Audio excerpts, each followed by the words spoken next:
ఉత్తరాఖండ్లోని ఉత్తరాకాశీలో దరేలి అనే విలేజ్లో 40 సెకండ్లో ఊరు కొట్టుకుపోయింది. అంటే మీరు నమ్ముతారా? ఆ విజువల్స్ చూస్తుంటే అసలు మొత్తం ఒళ్ళు మొత్తం గుగ్గరపడుస్తుంది. అంటే ఎంత డేంజర్గా అంటే కనీసము వాళ్ళకి వస్తుంది, సునామీ వస్తుంది, ఆ బురద బురద ఈ కొండలు వాటర్ ఇవన్నీ కలిపి ఒక వస్తుంది అన్నా కానీ వాళ్ళు తప్పించుకోలేని పరిస్థితి. 40 సెకండ్లో ఎక్కడ నరుకుతారు మీరే చెప్పండి. అంటే ఒక ప్రాణం, మన ప్రాణం ఇంకో 40 సెకండ్లో ఫర్ ఎగ్జాంపుల్ అక్కడ నుండి వస్తుంది, 40 సెకండ్లో వస్తుంది అని అంటే నువ్వు ఎంత దూరం నరుకుతావు? కార్లు, బంగ్లాలు అసలు ఏమి అక్కడ అసలు ఊరే కొట్టుకుపోయింది, బురదలో మునిగిపోయింది. ఎందుకు అనంటే అసలు ఒక కొండ పైన నుండి బురద వస్తుంటే ఫ్రెండ్స్ ఆఖరికి వస్తే రిపోర్ట్స్లో మనకి 3, 4, 5 మంది అని చూపిస్తున్నారు. కానీ దీని గురించి అసలు ఎంతమంది చనిపోయారు, అసలు ఎందుకు ఇది అవుతుంది అనే దాని గురించి డీటెయిల్గా మనం తెలుసుకుందాం. ఫ్రెండ్స్ ఎవరైతే ఫస్ట్ టైం చూస్తున్నారో కొంచెం లైక్ చేయండి, సబ్స్క్రైబ్ చేయండి, మీ సపోర్ట్ నాకు ఖచ్చితంగా కావాలి. ఇంకా వీడియోలోకి వెళ్ళిపోదాం. యాక్చువల్గా ఆగస్టు 5th రోజు నిన్న మార్నింగ్ ఏదైతే ఉందో ఆ ఊర్లో దరేలి అనే విలేజ్లో ఆ కొండకి ఆ వాటర్ అనేది వస్తుంటే అది అనేది డైరెక్ట్గా కొంచెం ఇట్లా వాగు లాంటిది ఉందన్నమాట. ఆ వాగులో నుండి నార్మల్గా వచ్చి మన గంగా రివర్లో ఆ వాటర్ అనేది కలుస్తుంది. సో ఆ పక్కనే మనము ఇప్పుడు ఎవరైతే గంగోత్రికి వెళ్ళాలనుకున్నారో ఆ ఊరిని దాటుకొని వెళ్తుంటారనమాట. అక్కడ ఉన్న వ్యూస్ అవన్నీ చూసుకొని, అండ్ అక్కడ దరేలిలో చాలా హోటల్స్, షాప్స్, మన టూరిస్ట్ ప్లేస్ అనమాట అది బేసికల్గా చెప్పాలంటే.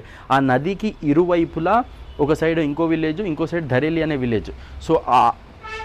సో బేసికల్గా ఏమైందంటే నిన్న మార్నింగ్ నార్మల్గా ఒక 10 ఫీట్లు, అంటే ఇప్పుడు మన ఇంట్లో ఒక ఫ్లోర్ వచ్చేసి 10 ఫీట్లు ఉంటుంది.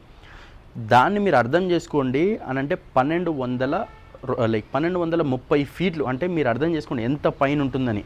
అంత పైన నుండి ఒకటేసారి బురద వాటర్ అన్నీ కలుపుకొని 43 స్పీడ్, అంటే ఒక 43 కిలోమీటర్ల స్పీడ్తోని ఆ బురద వస్తుంటే 43 అంటే తక్కువనే అనిపించవచ్చు, కానీ ఆ వాటరు బురద అని అంటే అర్థం చేసుకోండి. ఆ వచ్చే స్పీడ్కి అక్కడ ఉన్న కొండలు కూడా వచ్చేసినాయి. అండ్ ఇంకా బేసికల్గా చెప్పాలంటే ఆ ఊరు చూసింది ఏమవుతుంది అని చెప్పి వాళ్ళందరికీ చెప్పే లోపలనే ఆ విజువల్ చూస్తే చాలామంది పారిపోతున్నారు.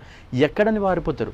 ఆ పారిపోయిన వాళ్ళు కూడా ఎవ్వరు కూడా అసలు ఆ బురదలో, ఇప్పుడు కనీసం నీళ్ళల్లో ఈత వచ్చినోడు అంటే నీళ్ళల్లోనైనా కొడతాడు, ఆ బురదలో ఇరుక్కపోయి చాలామంది చనిపోయారు. అండ్ ఈ బేసికల్గా ఆ కొట్టే స్పీడ్కి 3-4 ఫ్లోర్ల బిల్డింగ్ కూడా మొత్తం నీళ్ళల్లో కలిసిపోయింది. అంటే ఇప్పుడు బేసికల్గా ఆ ఊరు లేదు. ఇప్పుడు అక్కడ ఉన్న ముందు విజువల్స్కి ఇప్పటికి కంపేర్ చేస్తే ఇదేంది బురదుంది అని అంటారనమాట. అంటే అంత సివియర్గా ఆ దరేలి విలేజ్ అనేది బేసికల్గా కొట్టుకుపోయింది. అది ఎందుకు కొట్టుకుపోయింది అని అంటే ఫ్రెండ్స్, ఇప్పుడు 2013లో కూడా మనకు ఉత్తరాఖండ్లో ఒక బ్రిడ్జ్ కూలిపోతే ఆ ఎన్నో విలేజ్లు అనేది నీళ్ళల్లో ఎట్లా కొట్టుకుపోయినాయి అనేది మనందరికీ కళ్ళ ముందు తిరుగుతూనే ఉంది. అండ్ అప్పుడు కొంచెం టైం అన్న పట్టింది. ఇప్పుడు 40 సెకండ్స్, నెక్స్ట్ 4 సెకండ్స్ కూడా అవ్వచ్చు. ఎందుకు అని అంటే ఆల్రెడీ ఇది ఒక పెద్ద హ్యూమన్ డిజాస్టర్. ఎందుకు అని అంటే ఆల్రెడీ కొన్ని బ్రిడ్జ్లు, ఎందుకంటే కొన్ని దగ్గర ఏంటంటే డిఫారెస్టేషన్ చేయడము, లైక్ చెట్లు కొట్టేయడము, గుంతలు తవ్వడం వల్ల వీక్ అయిపోయి ఆ వాటర్ వచ్చినప్పుడు ఆ భూమిలో బలం లేక మొత్తం అట్లా బురదతో పాటే కొట్టుకొని రావడం వల్ల ఇది అవుతుంది. ఫ్రెండ్స్, మనం ఇది కనుక ఒకవేళ ఇప్పుడు కనుక ఆపకపోతే, ఇలాంటి డిఫారెస్టేషన్ చేయడము, లేకపోతే కొండలని మొత్తం గూల్చేసి ఇట్లాంటిది కనుక ఆపకపోతే ఇట్లాంటిది నెక్స్ట్ 4 సెకండ్స్లో మనం చూడాల్సి వస్తుంది. ఇప్పుడైతే 40 సెకండ్స్లో చూసినాము, నెక్స్ట్ 4 సెకండ్స్లో చూడాల్సి వస్తుంది.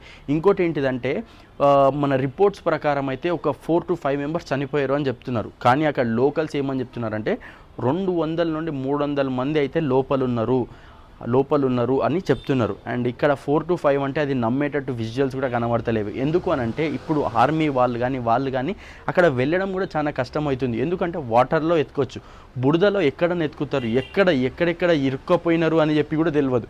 అనంటే మీరు అర్థం చేసుకోండి ఎంత డేంజరస్ సిచ్యువేషన్లో ఉన్నారో.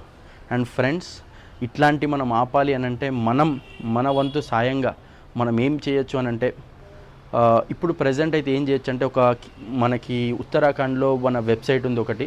ఆ వెబ్సైట్లో వెళ్ళి అక్కడ ఊరు వాళ్ళకి ఇక్కడ మీరేమైనా మనీ ట్రాన్స్ఫర్ చేయాలనుకుంటే అక్కడ చేయండి. ఉత్తరాఖండ్ అఫీషియల్ గవర్నమెంట్ వెబ్సైట్ ఉంది.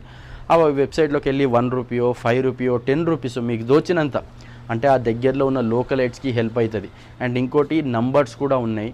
అండ్ కొన్ని అలర్ట్ నెంబర్ ఎవరైనా మీకు తెలిసిన వాళ్ళు కానీ ఎవరైనా ట్రిప్కి వెళ్ళి అక్కడ ఇరుక్కపోతే మీరు గవర్నమెంట్కి ఇన్ఫామ్ చేయొచ్చు. అండ్ ఫ్రెండ్స్, ఇలాంటి వీడియోలు మీకు డైలీ నా నుండి వస్తుంటాయి. అండ్ మీ సపోర్ట్ అయితే నాకు ఖచ్చితంగా కావాలి friends. And thank you friends for watching my channel.